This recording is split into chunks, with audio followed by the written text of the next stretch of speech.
আজকে মূলত শেয়ার করব গ্রাম বাংলার ঐতিহ্যবাহী এবং বাংলাদেশের জাতীয় খেলা হাডুডু বা কাবাডি কিভাবে খেলা হয়ে থাকে, খেলার যাবতীয় নিয়ম শৃঙ্খলা। তাহলে শুরু করা যাক।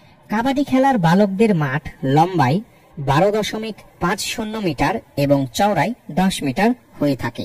খেলার মাঝের ঠিক মাঝখানে একটি লাইন টানা থাকে, যাকে মধ্যরেখা বা চড়াই লাইন বলে।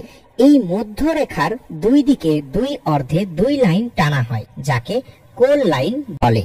মৃত বা আউট খেলোয়াড়দের জন্য মাঠের দুই পাশে 1 মিটার দূরে দুটি লাইন থাকে, যাকে লবি বলা হয়। প্রতি দলে 12 জন খেলোয়াড় অংশ নেয়, কিন্তু প্রতি দলের 7 জন খেলোয়াড় একসাথে মাঠে নামে। বাকি 5 জন অতিরিক্ত খেলোয়াড় হিসাবে থাকে।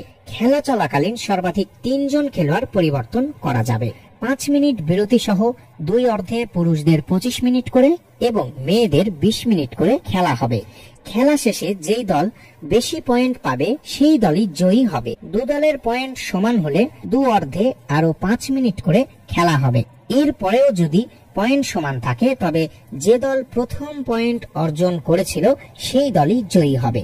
যদি কোনো খেলোয়াড় মাঠের বাহিরে চলে যায় তাহলে সে আউট হবে। এভাবে একটি দলের সবাই আউট হলে বিপক্ষ দল একটি লোনা পাবে, অতিরিক্ত 2 পয়েন্ট যাকে বলা হয়। মধ্যরেখা থেকে দম নিয়ে বিপক্ষ দলের কোনো খেলোয়াড়কে স্পর্শ করে এক নিঃশ্বাসে নিরাপদে নিজের কোর্টে ফিরে আসতে পারলে যাদেরকে স্পর্শ করবে সে বা তারা কয়জনই আউট হবে।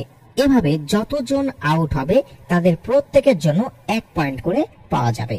এক নিঃশ্বাসে স্পষ্টভাবে বারবার কাবাডি কাবাডি বলে ডাক দেওয়াকে দম নেওয়া বলে। এই দম মধ্যরেখা থেকে শুরু করতে হবে।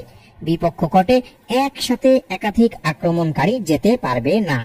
কোনো আক্রমণকারী বিপক্ষ দলের কোর্টে দম হারালে এবং বিপক্ষ দলের খেলোয়াড় তাকে স্পর্শ করতে পারলে সে আক্রমণকারী আউট বলে গণ্য হবে।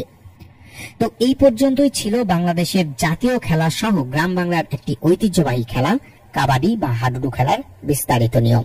ভালো লাগলে অবশ্যই সাবস্ক্রাইব করবেন আমাদের চ্যানেল এবং কোনো কিছু জানার থাকলে কমেন্ট করবেন। ধন্যবাদ সকলকে।